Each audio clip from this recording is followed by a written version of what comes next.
చిత్తూరు జిల్లా Kuppam RTC bus stand circle దగ్గర జనసేన నాయకులు మానవహారం నిర్వహించారు. జమ్మూ కాశ్మీర్ ఉగ్రదాడిని ఖండించారు. జనసేన పంతం ఉగ్రవాదం అంతం అంటూ నినాదాలు చేశారు. ఉగ్రదాడిలో మరణించిన వారి ఆత్మకు శాంతి చేకూరాలని జనసేన నేత నరేష్ అన్నారు. జనసేన పార్టీ కేంద్ర కార్యాలయం నుంచి అదేవిధంగా అధ్యక్షులు పవన్ కళ్యాణ్ సూచనల మేరకు 3 రోజుల సంతాప దినాలు జరపడం జరిగింది. కుప్పం నియోజకవర్గ జనసేన పార్టీ ఆధ్వర్యంలో 3 రోజులు సంతాప దినాలు ప్రధాన గుడిలో అన్ని దగ్గర కూడా నిరసిస్తూ ఏదైతే ఉగ్రవాద చర్యలను ఖండిస్తూ మాకు పూర్తి మద్దతుగా కుప్పం ప్రజానీకము వివిధ సంఘాలు కూడా మద్దతు తెలిపినాయి. నిన్న పవన్ కళ్యాణ్ గారు ప్రెస్ మీట్లో కూడా చెప్పారు, వారు ఖచ్చితంగా భారతదేశం ముఖ్యం, మనము రాజకీయంగా కులాలు మతాలకు అతీతంగా కూడా మన భారతదేశ సమగ్రతను మనం కాపాడుకోవాలా.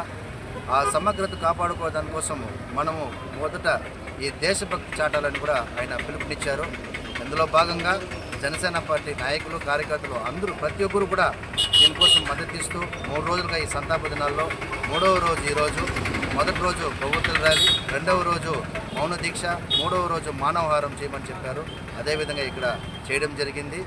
ఈ 3 రోజులు కూడా ఈ నిరసన దీక్షను తెలియజేసుకుంటూ మన ఎవరైతే 29 మందిని హతమార్చిన ఉగ్రవాదాన్ని క్లియర్గా నిర్మూలించి వాళ్ళని ఎక్కడున్నా వెతికిపెట్టి ఏరివేసే విధంగా మన గౌరవ ప్రధాని నరేంద్ర మోడీ గారి నాయకత్వాన మన పవన్ కళ్యాణ్ గారు, చంద్రబాబు నాయుడు గారు, ఇతర పార్టీలు అందరూ నాయకులు కూడా అందరూ కూడా కలిసికట్టుగా ప్రతి భారతీయ పౌరులు కూడా